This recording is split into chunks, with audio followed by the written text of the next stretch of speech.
What's going on, everybody? It's your boy, Frankie the Yankee, a.k.a. Foxborough Frankie C, a.k.a. Frankie the Lake Show, a.k.a. Frankie C just regular. Or you can find me on TikTok at Frankie the Yankee 1.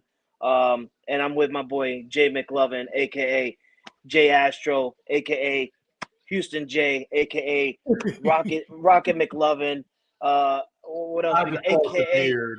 A.k.a. Jay Longhorn McLovin. Like, we could keep going on and on with all these nicknames that I can just create for all my boys in ESEN. But we are here to welcome you all to a special edition of ESEN where we're going to talk football. We're going to talk Juan Soto. We're going to talk Mets, Yankees, Astros. We're going to do it all right here. But first things first, let's knock it out of the way. All right, let's knock it out of the way. Last night, Juan Soto signs a record-breaking 15-year, $765 million deal. This is way more. This is $65 million more than Shohei Ohtani, who, by the way, is a two-way player, a pitcher and a batter. This man is a World Series champion right now. Juan Soto hasn't won a World Series since 2019. So, I mean, I congratulate Juan Soto. You did phenomenal for the Yankees last year. Like I said before we came onto this show, Juan Soto had a career year with the Yankees, hitting over 40 home runs. He's never done that before. His OPS was amazing. His batting average was amazing. He literally was at like a 300 the entire year until the end of the season where he fell off and he ended with like a 292 or something like that. But I'm going to miss Juan Soto. Everybody knows that he is literally my favorite player in baseball since he was with the Washington Nationals. So it kind of hurts me a little bit that he's leaving my team. But it's a little, relief because now we don't have to spend $760 million on just one player. We could go ahead and spread $760 million on about 5 players. So this is some good news and this is some bad news. I'm also glad that he's staying in the state of New York, right? I'm glad that he's staying in the state of New York. So now I can rep both AL and NL, American League and National League. I could be representing New York, so I'm okay with it. A little hurt that he's not wearing the Yankee pinstripe anymore, but I can't wait to see it, man. March, I think it's May 15th through the 17th. The New York Mets will be coming to the Bronx to play the Yankees, and that will be Juan Soto's to the Yankee Stadium. I don't expect any video things. I don't expect nothing like that. It's not like the man was with the Yankees for like 5-6 years or anything like that. It was 1 year. He did great. He got us to the World Series, broke the streak of 15 years of not going there. Didn't win it, obviously. Everybody knows that. But I'm gonna miss the man, yo. Jay, what do you got to say about Juan Soto on this record-breaking deal? Yeah, here's the thing, man. It just seems like this is the route we're going. Right. Yeah. Ohtani probably does have a lot more to offer a ball club than what Juan Soto does, right? Being a two-way versus one-way. But that's just the way we're going now, Frankie. These contracts now are getting closer to $1 billion. And it seemed like, when we saw the first $100 million contract come out, that was like, oh my God. Now everybody and their mother is just about getting $100 million contracts. And now the next big thing is, $700 million over damn near 2 decades worth of contract length. That seems to be the way of the future, right? I think Trout kind of started with his 10-year. Then we see Patrick Mahomes getting it. All these athletes are getting these big 10 to 15-year contracts. Here's the thing about that, though. Juan Soto will not see the end of this contract. And Frankie, you know that. I know that. And it's not because of his age that he won't see the end of the contract. It's because he's going to want to opt out at year 5 of the contract because he knows he can get another big contract out of this thing before it's all said and done. So just because you might have missed out on Juan Soto this go around, Frankie, when he opts out, you could have another potential opportunity to go in there. And what if he gets his 765, which obviously now we know can balloon up to $805 million on incentives. But what if he takes this big contract and then 2 years into the contract or even a year into the contract after he gets the bag, what if he doesn't live up to this contract? As a Yankees fan, wouldn't you be like, man, I'm really glad we didn't invest $765 million? Because, it happens. It happens. Or what if injuries hit him? Man, there's so many things that can hit you. I don't like these big $700 million, 15-year contracts. I don't like it because there's so many things that can happen. in that 15 years that may negate all of this. I mean, you're still on the hook for all that money. I don't like giving them all of that over 15. It just, to me, it just doesn't seem good business in my business. Agree, and I absolutely agree. Listen, if that was to happen, and something he does go downhill within this time frame, it will be a win on the Yankees' part. Uh, but like I said, like you said, 5 years he's able to opt out. That's in 2029, ladies and gentlemen. He's able to opt out of his contract in 2029 with the New York Mets. But the Mets have a chance to void that contract, and instead of him going out and opting out of that contract, they void it, and now they have to pay him more than what he is expecting to get. So for those of you who are saying, wait, Jay, what are you talking about? Him getting paid from 765 to 805. Well, that's the exact reason. If he was to opt out in 2029, the Mets have an option to decline and void his opt out, and they go and they give him a pay raise going from, I think it was like $50 million a year or $51 million a year to about $55 to $56 million a year, raising his pay raise from $765 million, like Jay said, to $805 million. That's absolutely insane. And like I said before we started the show, I said it to Jay. Once I started looking at the numbers and I started crunching them down, I said, the hell with it. I'm kind of glad that the Yankees went out and decided, listen, we're going to give you what we can, but if we don't win, we don't win. It hurts, but actually it's kind of glad that we didn't spend that much because, like I said to Jay, we can spread that money out and fill in the holes that we actually need. We need a third baseman. We need a first baseman. We need some pitching. We need some relievers. We need some outfield right now. So, with that 760 that Hal Steinbrenner and Brian Cashman were to offer Juan Soto, you can go out and you can get an Anthony Santander. You could get a Pete Alonso, because there ain't no way that the Mets can go out and sign Pete Alonso again after spending $765 million on Juan Soto. Ain't no way Pete Alonso is going to take some chump change because he wants to be a Met. No. Pete Alonso deserves money, and guess what, Pete? We got the money. We got the money. Hold on, Frankie. Hold on. And I understand where you're coming from with that point. I do. But I also know that Cohen will spend endless amounts of money. He does not care. The Dodgers will spend endless amounts of money. They don't care. And to make all that cap situation work, I wouldn't be surprised if the Mets kept Alonso, deferred like they did with Ohtani, and made it work. Hey, look, I wouldn't be surprised, Frankie. I would not be surprised if he does it. The problem with the Mets that I have is they put all this money into their positional players, but then when it comes to the pitching, they got some decent pitchers over there. But like you said earlier in the post previously, Frankie, they're trying to make Clay Holmes a starter, and I don't think that's going to work out quite so well. It's not. Look what you took Aroldis Chapman's job as a closing position from the Yankees. Great. Cool. Then you start this year. Last year, you were terrible. Terrible last year. And then you come out this year, you had a phenomenal start. I'm talking about over 20 games where you have not given up an earned run, striking out left and right. And then all of a sudden you go downhill and you turn into the worst closer in baseball, where you literally blew so many saves. You blew more saves than any freaking closer on the Oakland Athletics. Yeah. Who, by the way, are no longer called the Oakland Athletic. We're just going to call them the Athletic now. But you blown more saves than any pitcher on the Athletic. You blown more saves than any pitcher on the White Sox. And I'm naming terrible teams that literally didn't have probably more than 40 or close to 40 wins this season.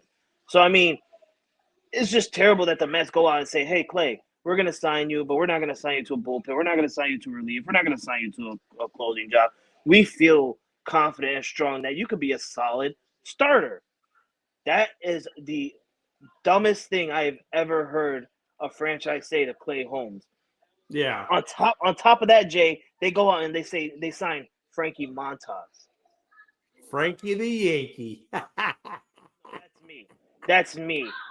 But they go out and they sign Frankie Montas, who absolutely is terrible. There's a reason why Milwaukee didn't want him back. Yeah. There's a reason why Oakland sent him to the Yankees. There's a reason why the Yankees said, the hell with it, we're not going to re-sign you. Yeah. So the Mets go on and they say, listen, we gotta get some bullpen arm, we gotta get some starting arms up in here. Let's go with Frankie Montas. We believe that we could fix him up. Good luck with that. All you Met fans, you guys can be happy. Congratulations. You guys won the Juan Soto sweepstakes. Good job. Whoop-de-doo on spending $765 million, soon to be $805 million to just ruin your franchise for the next 15 years. Because let's be real, Jay. Is Francisco Lindor. How long is he going to be on the Mets? How long is Brandon Nimmo going to be on the Mets? Is Pete Alonso going to return to the Mets? And I understand. I've been watching the winter meetings and stuff like that, and what they've been saying. It's smart that they signed Juan Soto to a 15-year deal because now the farm system on the Mets is pretty okay, and now you can build up a farm system around Juan Soto for the next years to come. But man, this is kind of like the Yankees and like what we said last year, what you guys said last year, what other people said last year. It's a win and now. It's a win or bust for the Mets. You got Juan Soto, you got Francisco Lindor, you got Brandon Nimmo, you got all these pieces. You might not have Pete Alonso, but you had the talent to kind of challenge the Dodgers. If you cannot challenge the Dodgers, if you can't beat the Dodgers, if you can't make it to the World Series, let alone win the World Series, this is going to be a big bust for you. And I do not think that the Mets have much time on their hands.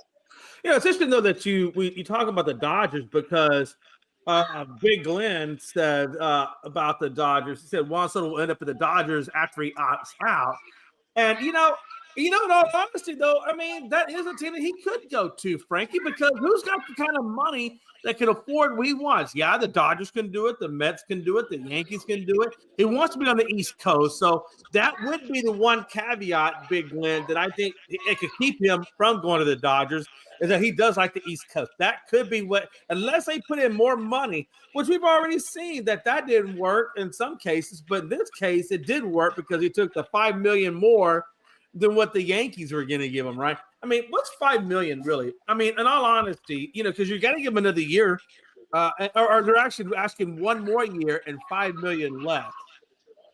So from a business standpoint, I kind of get that. But at the same time, Frankie, like we said earlier, if he's going to opt out in 5 years, what the hell does that last year really mean anyway?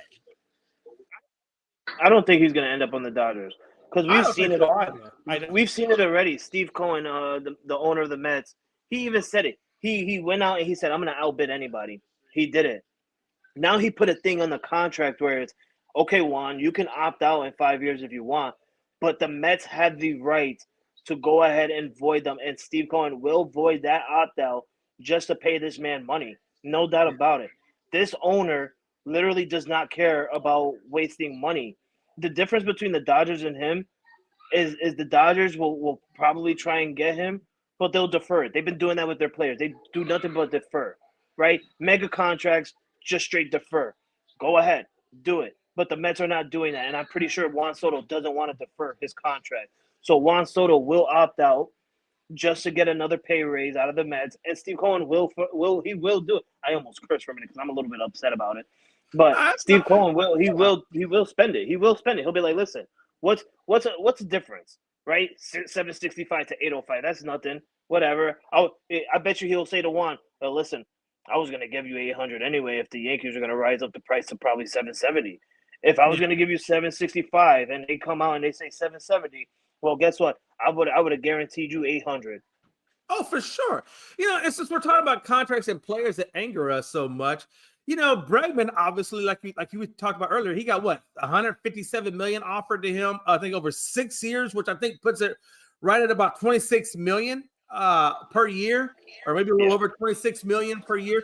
Look, I gotta be honest with you. I'm an Astros fan. I've known Bregman since he came into the Astros, and it's been for a hot minute now.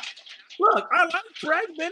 I like his enthusiasm. I like his defensiveness, but his offense has been sporadic at best. And I don't understand. I do not think for 1 minute that Bregman is worth 26 million. I don't even think he's worth more than 26 million. So the fact that he turned down 157 to not play for the Astros, like who the hell does he think is going to give him more than $26 million to go play with them? It doesn't make sense to me. He will get that same amount of money, Probably he just don't want to play with the Astros no more. Maybe he wants to go elsewhere. I'm okay with that, but what I'm saying, I guess the problem or the logical thinking I have is like, who's going to pay Bregman 20? He's not worth 26 million. Right. But however, like you said earlier, it's the market, and that's what the market's probably going to dictate. And it just blows my mind. I look at the market in terms of like how we give these athletes so much money because who else are they going to go to and give that money? I look at that the same way as the college playoff rankings. Like neither one of those two things makes sense to me. You can be ranked number 4, but yeah, Boise State will come in ranked number 10, and they'll get the playoff seed, right? There's just certain things about sports that that just doesn't make sense to me. The like I said, the college ranking system doesn't make sense to me, and the fact that we give these athletes hundreds of millions of dollars. And half the time they don't live up to the contract. I mean, there's just certain things that just doesn't make sense to me. Even Bregman more than 26 million or even 26 million does not make sense to me. But not everything has to make sense to Jay. I believe. Listen, I'll be okay if the Yankees go out and they get Alex Bregman. It'll be fine. Like you say, he's a great defensive guy. I think his offense will probably change depending on who's going to teach him his batting styles and stuff like that. And I don't think he needs any teaching. I just think he needs a little bit of a better hitting coach. Because let's be real, and this is not a knock on your team. I'm not trying to knock your team. I'm not trying to start something between our organization. It's not baseball season, ladies and gentlemen. This isn't Houston Astro Jay and Frankie the Yankee going at it. You guys want to see that? You come back in March, between March and October. That's when you'll see it. But we're not right now. I think what it was is Dusty Baker. Once Dusty Baker left, a lot of your coaching's left. A lot of your coaching left once Dusty Baker left. So I feel like that's what happened with his offensive skills last year, and they progressed down a little bit because of the hitting coach. So maybe that's why he wants to go elsewhere. He could get like a better hitting coach and better opportunity elsewhere. And I think the Yankees can be it. But then again, after seeing it and looking at the numbers and stuff like that, I think the Yankees could go out there and get a better third baseman, or even call somebody up on the farm system. Call somebody up on the farm system, someone that is young, someone that's hungry, and someone that's fast. I think that's the best opportunity. But like right now, like I said, the major names that I'm looking for the Yankees will be Anthony Santander, Pete Alonso, Christian Walker, Max Fried, Corbin Burns, all of these great free agent players, and the Yankees are supposedly all in. Now that Juan Soto's out of the table, they're going plan B. I'm going to go plan B like this because the Yankees say this every goddamn year, plan B for something. And like one move will surprise me. Move will surprise me, but then when the season starts, it's like, what the hell? Where did this plan B come from? Because this is like plan F. This is plan failure right now. So I mean, we'll see what the Yankees and Hal Steinbrenner and Brian Cashman are gonna do. But those are the names that I am interested in right now. So like I said, Corbin Burns, Anthony Santander, Pete Alonso, Christian Walker, even Teoscar Hernandez is on the market right now. So I mean, get something. The main person I want is Anthony Santander. Reason why, he's 30 years old, he's an outfielder, and he's a switch hitter. The man was hitting bombs. He was hitting bombs with the Orioles. He was hitting bombs with the Orioles in Yankee Stadium. So I feel like he will be a great asset to the Yankees outfield position. We'll wait to see that. Winter meetings just started. A lot coming down. By the way, that Japanese pitcher is on the open market now, so teams can interview this guy now. So we'll keep an eye. It's hard for me to say his name. Hell, I just got Yamamoto's first name correct, and he's been in MLB for almost a year now, and I just got his first name correct. So it'll take me some time to learn this Japanese pitcher's name. But now that he's on the market, there will be teams out to interview him. So keep on the lookout for that. And I guarantee you, and I will not be surprised if he signs with the Dodgers. Here's the thing, though. I want to go back to the Yankees for a second. We were talking about pitching and what you guys needed and things of that nature. And I gotta be honest, this is just an outsider looking in. But I think your biggest need is still pitching. I still feel like that is your sore spot. I mean, I think you got plenty of you got plenty of offensive side. Yes, you do need to go get a replacement for Soto. I'm not saying that. You do need to do that. But really, your biggest need is your middle relief and your closers. And because obviously Nestor Cortez, he should be back fully healthy coming in next season. So I'm curious to see how he's going to play next season. But I still feel like pitching, no matter where it is, starting, middle, and closer, that's where if I'm the Yankees, that's where I'm putting my money. I'm just saying that's where I'm putting my money. And that's why I threw out. They do. That's why I threw out the two names, Max Fry, Yeah. and I threw out what's his name, Corbin Burns, because those two right now are actually on the market. They're free agents, and if the Yankees can go out and grab them, just imagine what the starting lineup will be. And that's you got Garrett. Do. You'll have Garrett Cole, Carlos Rodon, Corbin Burns, Max Fry, and who will be our fifth guy? Would it be Clark Schmidt? Will it be Nestor Cortez? Because if you really look at it, we still have Marcus Stroman. So I mean, if you can figure, and we have Luis Hill, so it might as well be Luis Hill, who was actually the AL Rookie of the Year for the Yankees. So I mean, if you could have him at number 5, just imagine you could have Marcus Stroman come off the bench. You could have, out of the bullpen. You could have Clark Schmidt come out of the bullpen. You could have Nestor Cortez come out of the bullpen. So that's 3 pitchers that are supposed to be starters that could come out and be relievers, and they could give you a good, solid amount of innings since they are former starters. Yeah. I'm not even worried about the closer because we cut Luke Weaver. Luke Weaver we cut, so I'm cool with Luke Weaver. But like you did say, we are going to need a couple more relief pitchers as well. Well, think about like this, Frankie. Think about it like this for a second. Maybe, just maybe, Juan Soto did you a favor by not accepting it. And what I mean by that is, yeah, you could tie $765 million into this guy, and yeah, it'd be nice to keep Juan Soto. I'm not saying that, but I will tell you, realistically, you're better off going after Fried and what's his name, Burns. Because I guarantee you can get those 2 pitchers, quality pitchers, cheaper combined than Juan Soto's contract. And then, matter of fact, you can probably get those 2 pitchers and a couple more guys underneath what you'd have paid Juan Soto. So, yeah, you may be losing out on the one big fish, but how many medium-sized fish can you grab for that one big fish? And let's be honest, baseball takes more than just one damn position to win a playoffs. I mean, you know what I'm saying? I mean, Ohtani was over there with the Angels. They had Mike Trout, and when those guys were at their best, they didn't go no damn where. They had all this money tied up in them, and they didn't go a damn place. So I'm just saying, I would much rather, if I was a Yankees fan, I'm not, but if I was, I would much rather have Corbin Burns and Max Fried and whoever else is out there on the market versus going after just one guy. I think you're better off. Yeah, and that's why I said in the beginning of the show, like after crunching down the numbers and seeing what this could be, it actually helped the Yankees out in our favor. I mean, like you just said, instead of wasting all that money on one player, now we can waste all that money on multiple players and fix the fundamentals. And I'm going to say this because the Dodgers players are saying this after they won the World Series. Oh, the Yankees don't play fundamental baseball. They just care about getting hits and home runs and blah, blah, blah. If we can go out and get fundamental players, then we'll have a better shot than just wasting so much money on one player who is a great hitter, gets a lot of walks, but let's be real. Is he a good defender? Because I've seen a lot of games this year where Juan Soto missed balls over his head. I've seen a lot of games where Juan Soto, dives for balls and he doesn't catch it, and it overshoots him. So I mean, I love Juan Soto, I love him, but it's not worth $760 million. I feel like if you're getting, and this is just me, but I feel like if you're getting $765 million, you should be a 5-tool guy.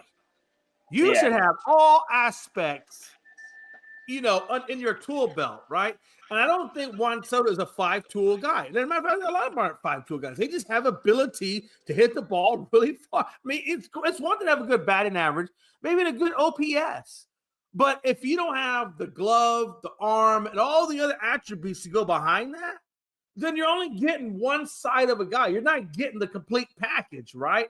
I think for $765 million, I should be getting the complete freaking package. I think I should be getting a defensive player. I should be getting a Golden Glove, a strong arm, a strong bat, good OPS, good on base percentage. You better be giving me the whole full Monty if you want that much money. I want that perfect player. I want that perfect player that can't get out. I want that perfect player that doesn't swing at stupid shit. I want that perfect player who literally can jump freaking 3 feet in the air and get a ball and get a person out. That's what I want. I want that perfect player.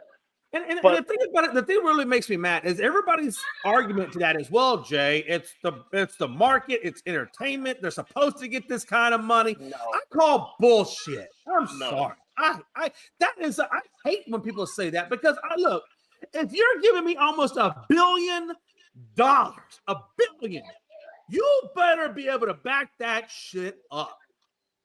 Okay, I go to a hospital. I get a surgeon. He gets $700 billion, but yet he cuts the wrong order and I bleed out. Am I really going to get? Does he still worth that kind of money? I mean, come on. I mean, that's a far reach example. I understand, and I am using a far reach example to prove my point. The point I'm trying to make is, if you're making almost $1 billion, you better be a 5-tool guy.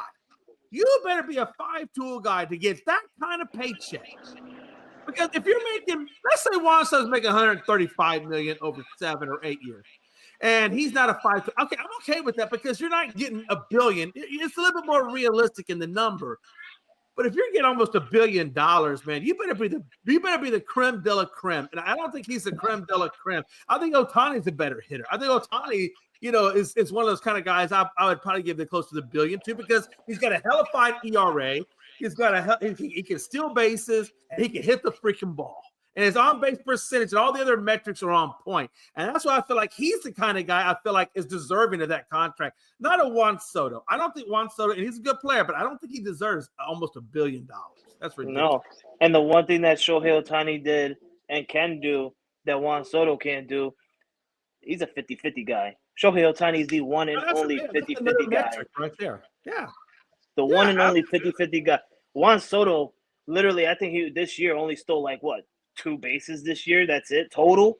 We're talking 162 games. Juan Soto only stole the base probably twice. That's it, just twice. Yeah.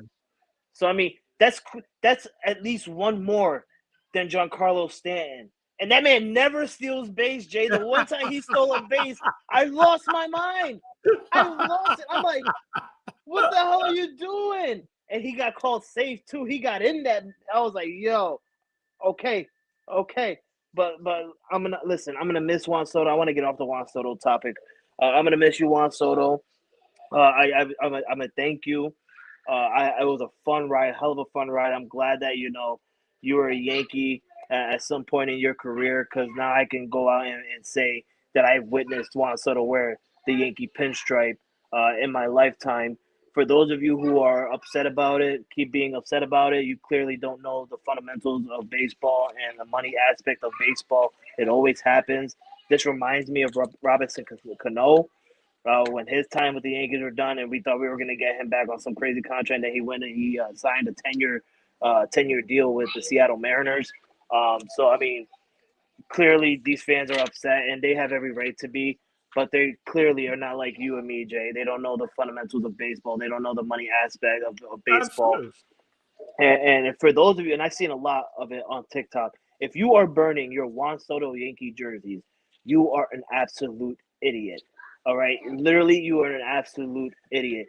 I understand you wasted money on getting a Juan Soto jersey for 1 year, but let's be realistic here. He had a career year with the Yankees, hitting crazy amount of home runs, getting the Yankees to a World Series for the first time in 15 years, and you want to go out and you want to burn this man's jersey. Just imagine how much money that jersey will be worth in the next 15 years. I was just saying that the other day. I was like, when he retires, if you got that 1-year jersey, that's a one-off. You don't get very many of those. So, and if God forbid, if you get him to autograph that thing, that'd be ridiculous. But I agree, Jay. I want to ask you something real quick, because I seen this. Kyle Tucker. People are looking at Kyle Tucker. This is your boy. All right. Yeah. This is your boy. He's a right fielder for the Houston Astros. Great hitter. Had a little bit of an injury last year. I think he only played a close to 80 or just under 80 games last year with injuries and stuff. But he's a phenomenal ball player. Will the Astros, or do you think it's a smart move for the Astros since his free agency? This is his last year with the Astros coming up, and then he hits free agent. Will it be a smart move for the Astros to move on from him now and get some capital out of it, than rather just waiting the one more year and then getting nothing out of it and leaving the Astros with you empty-handed? Yeah, look, there's a few players on the Astros that I absolutely feel like, they need to make the contract and they need to get the man the money. And Tucker, King Tucker, he's one of those kind of guys. Frank, he's young. He's got a lot of years left in baseball on him, and he's still playing at a phenomenal rate. He's a great outfielder. I think the Astros definitely got to get him under contract. I'm okay with seeing Bregman go, but I am not okay with seeing Tucker go because I feel like he's one of the pillars. He's one of the constant guys that I know when Tucker comes to the mound or comes to the plate that he's most likely going to get on board. And he is an excellent outfielder. Like, he has got great fielding potential. I mean, he's one of those, like I say, he's one of those 5-tool kind of guys that I feel like is worth, spending the money. Like, I'm not going to give him the $750 million, but if he wants $30 million, I'm going to give it to him because he's one of those kind of guys that can hit, field. I mean, he can do the whole gamut. Now, unfortunately, he had an ankle injury. I mean, you can't get around that. I mean, injuries are part of the game. But it shouldn't take away from the fact that, he is absolutely deserving of the bag. And he's the kind of guy I would give the bag to him. Alvarado, I would say Altuve, but Altuve is obviously much older now. So they really have to be careful how many years they keep extending him because he is going to get a drop off at some point. He already got his extension last year. So he did. That's right. He did get it. So, I mean, he's under contract probably until he retires. Yeah, he's fine. Yeah, it's wild, man. It was a crazy night. Like I said, I was upset for about an hour. And my wife knows, right? My wife knows when I'm upset. It's like when I'm sitting there and I'm quiet, I don't say nothing because I'm a talkative guy with her. Especially when we're hanging out and stuff, and we watching TV and we're watching shows, and I'm asking questions. So, like, I'm a talkative guy with her. I like to hang out with my wife sometimes. Yeah. But she knew last night. She woke up from a nap and she knew. She looked at my face and she knew right away that something was wrong with me. And I just looked at her and I said, Juan Soto signed in the New York team. It's not the Yankees. He went over to the goddamn Mets. My redheaded, stupid stepchild that I don't pay attention to because I hate their freaking their my ex, their mother. I hate them. It's like I pay no attention to them. I can give two shits if they win. I can give two shits if they lose. If they win a World Series, I won't care. It's like one of those, I think you would be mad. I think if they got the World Series before the Yankees did, I think you would absolutely be pissed. I think you would, Frankie. I do. I know you're going to say no, but that doesn't mean that I don't think you wouldn't be pissed. I would not be mad. It's the same way if the It's the same way if the Clippers were to win an NBA championship before the Lakers do. I would not be mad. You want to know why? Because the Yankees have 28 of those goddamn things. When was the last time the Mets won a World Series? 1968, 1960 something? 1986. See, look at that. I had the 6 and the 8 mixed up. Because that was the year. Hey, that was the year that they took out the Astros to get to the World Series. I'll never forget that. Gary Carter. And as a matter of fact, that was Gary Carter, Dwight Gooden, Strawberry. That was all those kind of guys, It don't matter to me because that could be their franchise's first World Series, Jay. But it wouldn't matter to me. You want to know why? Because I wasn't born at that time. So whenever the Mets win a World Series, that to me will be their first ring to me. So I don't give a damn if they won a World Series before the Yankees. I really don't. And I want to say something. Listen, before we go to baseball or before we go to football, because I want to talk some football yesterday. That's fine. But before we do this, I watched your show this morning, and you know this is coming because I said I'm going to do this. I watched your show this morning.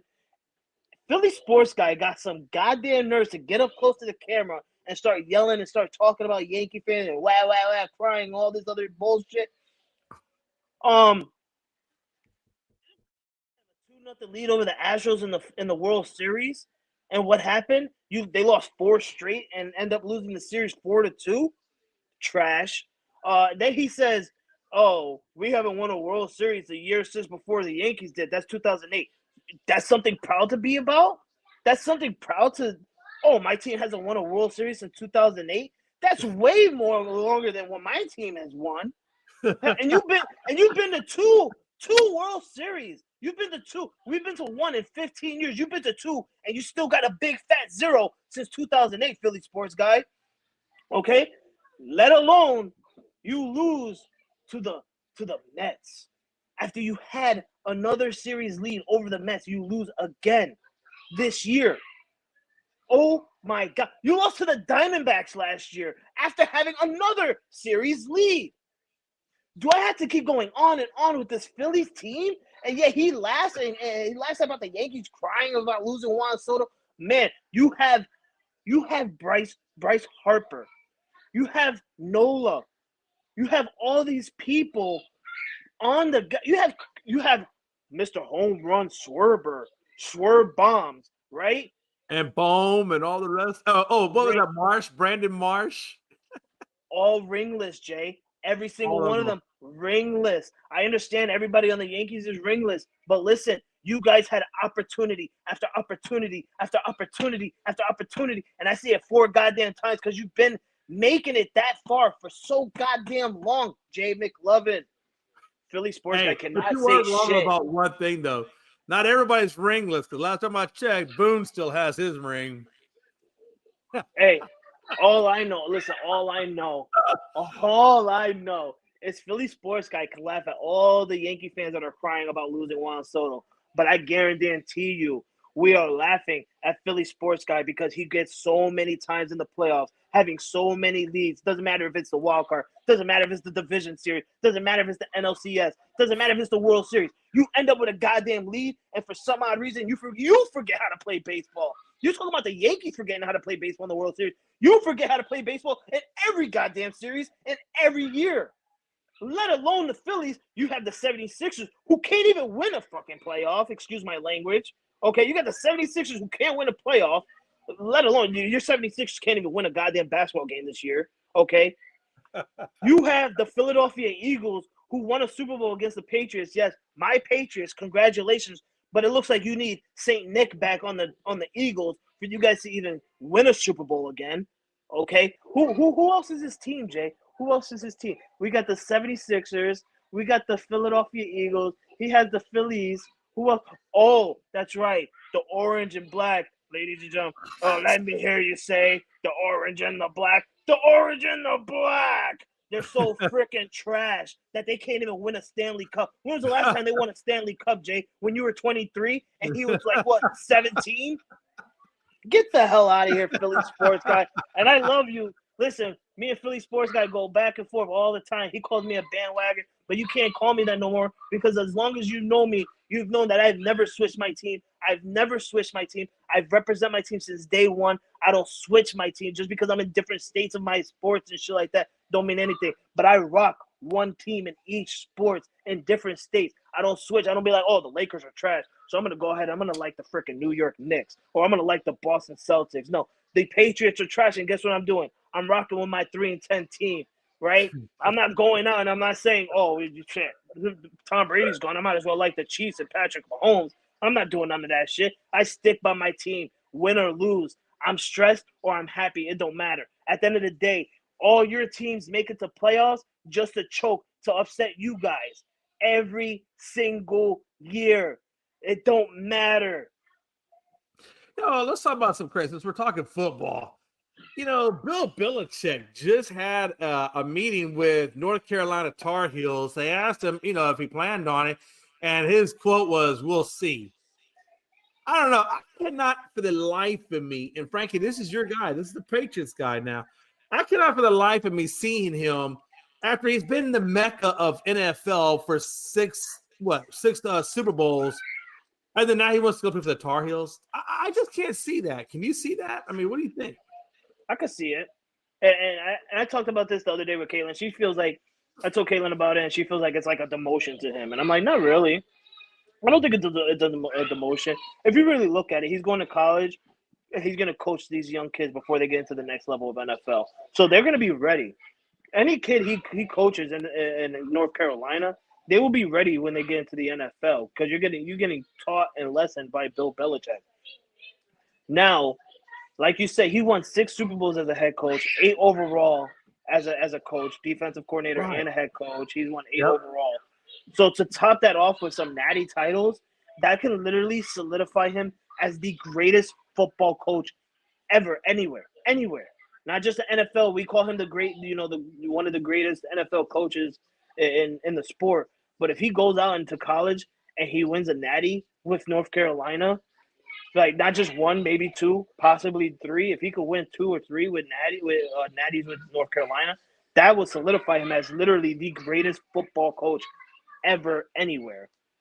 I think it's a good move for him. My only thing with the whole Belichick argument is, if you don't have Brady or even Josh McDaniels, are we really talking about Belichick? Honestly, I mean, truthfully, are we really?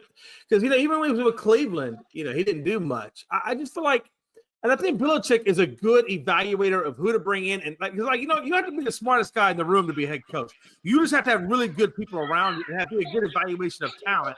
And I think Belichick is a good evaluation of talent. I just wonder what he would have been like had he not had the Brady, had he not had the Josh McDaniels. Because, when he didn't have Josh McDaniels or Brady, for that matter, actually, because I think, correct me if I'm wrong, when Brady was there, was Josh McDaniels his coordinator the entire time, or was there a period? I think there was a period, wasn't it, where he left? It was 2 periods when he left. Right, when he went to Denver, and then I think when he went to the Raiders, right? Yeah. Both times Brady was still there.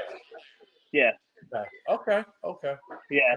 And you saying that, like a lot of people have said that to me, and I've always said to people, you have to look at it in the back of the day, right? Go back to 2008 when Tom Brady tore his ACL or MCL, whatever he tore, and the first game of the season, he tore his ACL or MCL, and he was out for the rest of the year. At that time, Josh McDaniels was the head coach of the Denver Broncos. At the end of that season, Bill Belichick finished the year, I think it was 10-6. He finished the year 10-6 or 11-5, one or the other. 11-6, 11-5, 10-6, one of those. Right. He had a winning record, and that was with a quarterback called what's his name? Matt Castle. Yeah. Matt Castle. He had Matt Castle as quarterback, and he won 10 or 11 games that season. And the only reason he didn't make it to the playoffs is because the Dolphins ended up winning the head-to-head matchup with them. Or I think they had like a better division record than the Patriots at the time. But they ended up with the same record with the Dolphins. The Dolphins ended up squeaking in, and the Patriots ended up going home early and not going to the playoffs. But if you look at that year and that season, Belichick didn't have Josh McDaniels. He didn't have a Tom Brady. He had a freaking I forgot. I just said this guy's name, and I just lost it. Matt Castle. You just had you had a Matt Castle, and you had a Bill O'Brien at the time as your offensive coordinator, and you end up winning 10 or 11 games in that season. So I don't look at it as much as if Belichick didn't have Brady or if he didn't have Josh McDaniels, would he be having more success? Yeah, I think he would have had success. No doubt about it. It's Bill Belichick. He knows the football way. He learned from Bill Parcells. I mean, he knows how to coach football. But at the end of his trip, at the end of his glorifying trip as a New England Patriots head coach, winning 6 Super Bowls, you lost Tom Brady and you lost your touch. And I don't put that on Bill Belichick, honestly. And there was a reason why Bill Belichick was trying to push away from Tom Brady a long time ago to start Jimmy Garoppolo. I feel like he was ready. He was ready to groom Jimmy Garoppolo, and he didn't have that, right? So Brady leaves. He didn't have Jimmy Garoppolo. Now he has to start from scratch. He doesn't have a quarterback, right? He's not gonna start any backups that he had at that time. Who was it? It was I think it was Bailey. It could have been Bailey Zappi at the time, who was the third stringer, and I believe the other one was who was it? It don't matter who it was, but he wasn't going to start them anyway. So what did he do? He go out and he signs Cam Newton because you didn't have a good draft pick. You don't have a good draft pick because Tom Brady in his final year ended up going to the playoffs and losing in the wild card round to the Titans. Was it Stidham Mitchell had at the time? Who? Was it Stidham? It was Stidham. Yes, it was Stidham. It wasn't Bailey that. It was Stidham, and it was somebody else. It was somebody else. this guy, he was a my God, he was the quarterback for the Colts. He had like three different trips to the Patriots organization. Was it Brissett on y'all's team at one point? Yeah, he was actually he was the third string quarterback behind Jimmy Garoppolo and Tom Brady during Tom Brady's suspension, 4-game suspension that year. Okay. Yeah, I kept thinking Brissett kept coming to my mind when I kept thinking of the Patriots and your backup quarterback. Brissett kept coming to my mind. Okay. By the way, hey, shout out to Wade Turner from 100 Yards of Football, man. Good to see you, brother. Appreciate you. You say good stuff, man. Appreciate that. Here's the thing too. The Eagles. Let's talk about the Eagles, Carolina. Not to go back to the Philly sports guy too much, but come on, man. Like, he's so hyped up on this Philly team and how great. Look, if you're struggling against Carolina at the beginning of all that, my thing about that is like, are you really? I mean, I'm not saying that Philadelphia's not a good team because they're at the top of our division right now, and they are. Well, I think they're like 11-2. They're playing good football, but I do not think for 1 minute that they are better than Detroit. And then probably I'd have to go back and look at the landscape, but definitely I think Detroit, in my mind, Detroit is still the best team in the NFC right now. Oh yeah, you got Detroit, who's the best team in the NFC. A little banged up, but I still believe in Detroit.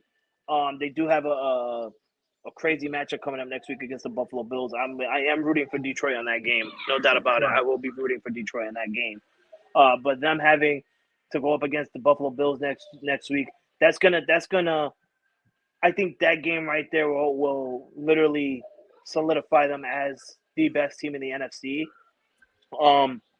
The other team that they need to look out for is the Los Angeles Rams. Now, they started off the season bad. Mind you, this is the first time this season where they're over 500 at 7-6, but they didn't start the season as healthy as they are now. They didn't have Cooper Kupp to start the season. They didn't have Puka Nacua to start the season. Matthew Stafford was a bit banged up, not fully healthy at the start of the season. Now these guys are healthy.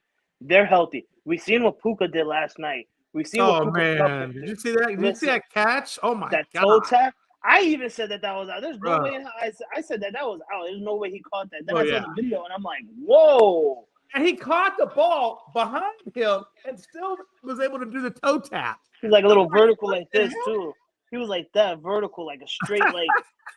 I swear, if this man is to get a statue in front of the Rams Stadium at SoFi Stadium, that should be the statue that he gets, the little toe tap in the diagonal shit. Like, hell yeah. It was an absolute beautiful catch. I haven't seen a catch like that since, Julio Jones in the Super Bowl 51? I don't know. I will say this, the Odell Beckham catch against the Cowboys was pretty – the way he went all the way back with one hand, I got to give it to Odell, man. I'm not an Odell fan, but that catch was still one of my favorites. Yeah. No, I agree. Listen, the Rams are coming up hot. There's a lot of other teams too. I mean, look at I don't want to throw this out there and say that they're a nice team, and I don't think they're going to make it to the Super Bowl. But the Minnesota Vikings, look what Sam Darnold is doing with the Minnesota Vikings. Man, that dude's been reborn. He had 5 touchdowns yesterday for the Vikings. Yeah, he's been reborn. Mind you, they did play a weak team. They did play the weak Atlanta Falcons. But the man has been doing. He's been playing like this all season. All season. Well, I mean, all it takes really is one more Detroit loss, and Minnesota could slip up into that number 1 spot. I mean, it's not over yet. I mean, that's still very highly contested in that division right now.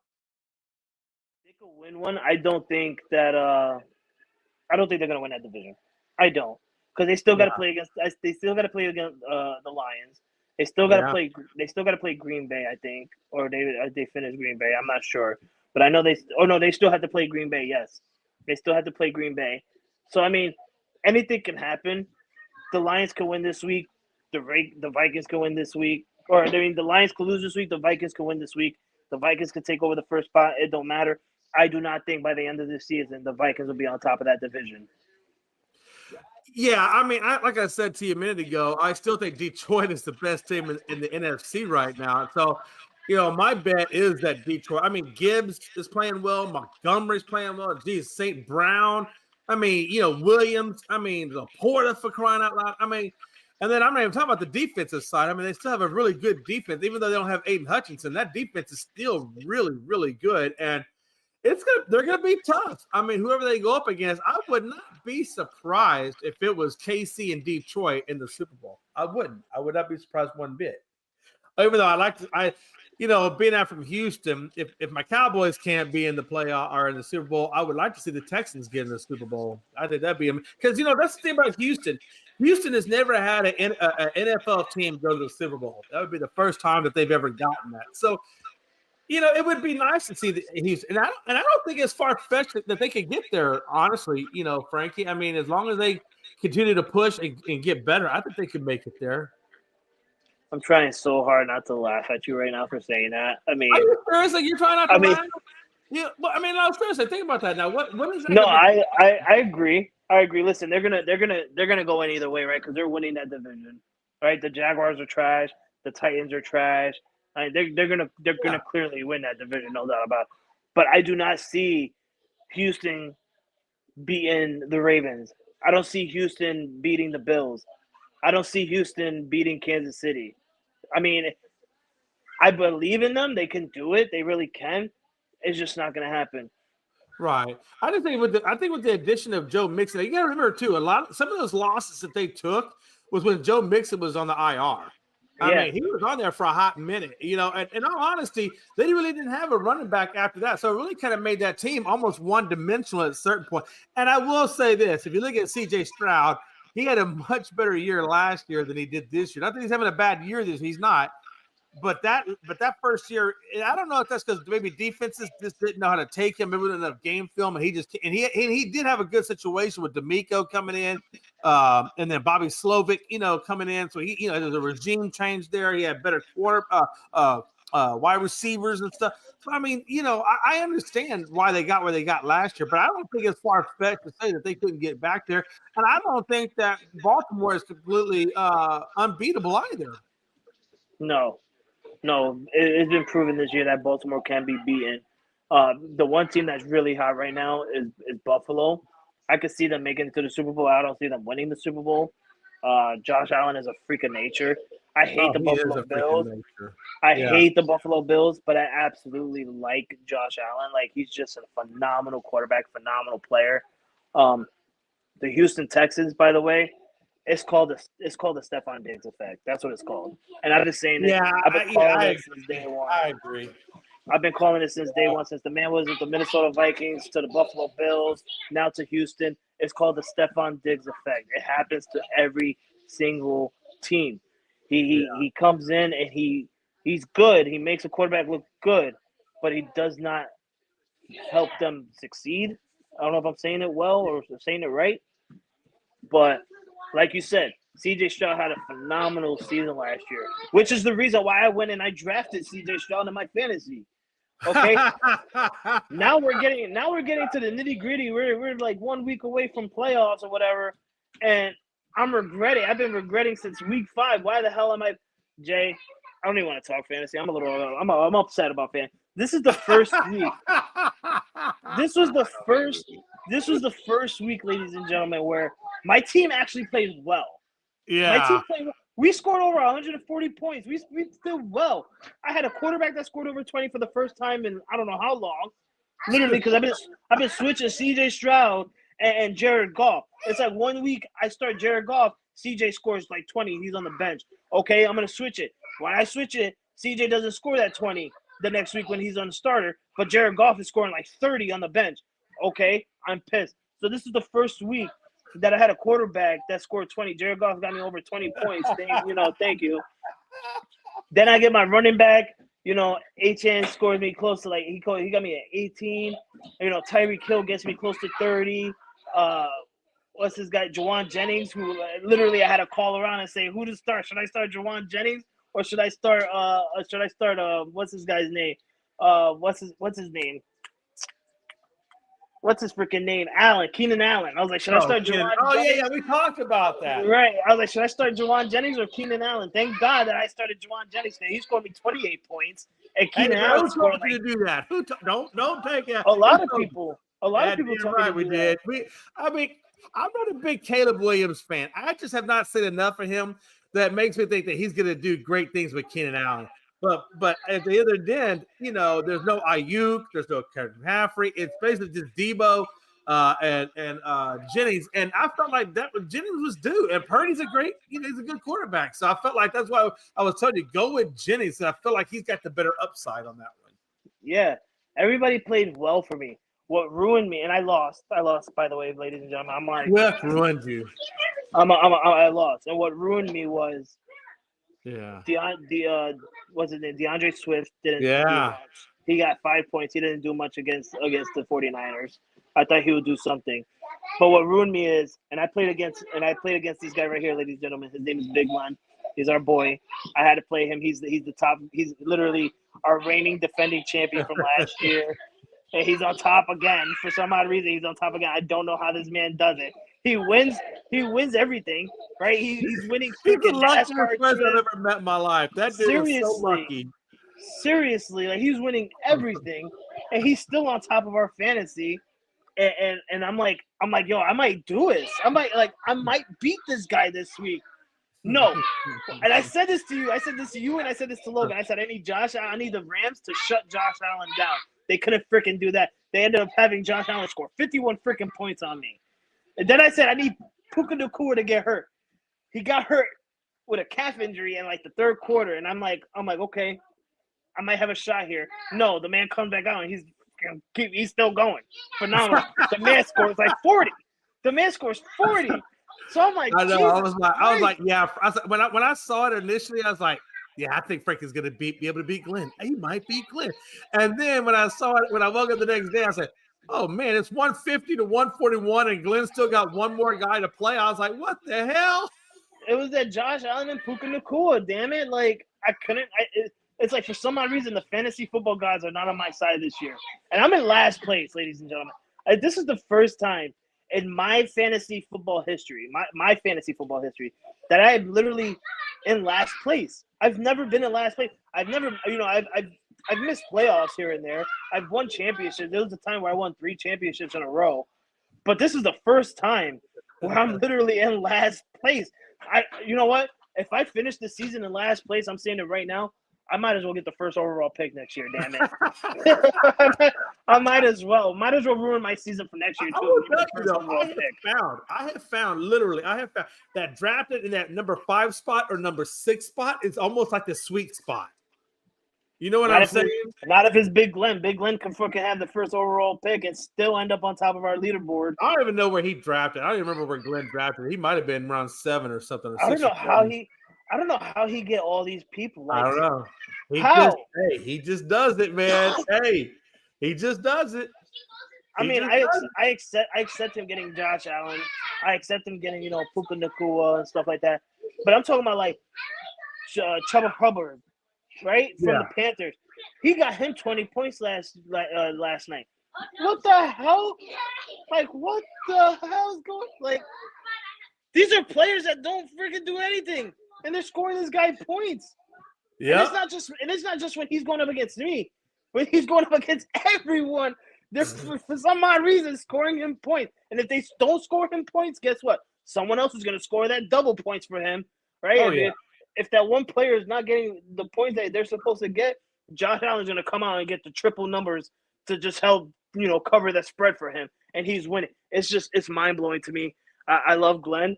But when it comes to fantasy football, I freaking hate you, Glenn. I hate you, Glenn. If you win our ESPN championship belt again for 2 years in a row, I'm cutting you off. That's it. You're not coming back, damn it. You gotta give somebody else a chance at that title. I don't think I have to face Glenn the playoffs the first round. I think I'm gonna probably wind up getting that number 2 spot now that I think Logan lost. I think I'm gonna grab that number 2 spot again. But it's gonna be. I think, matter of fact, I might get King Julio or somebody down around that area. So it should be interesting to see how this all shakes out. I'm really kind of hoping that John Carlo will show me your TDs.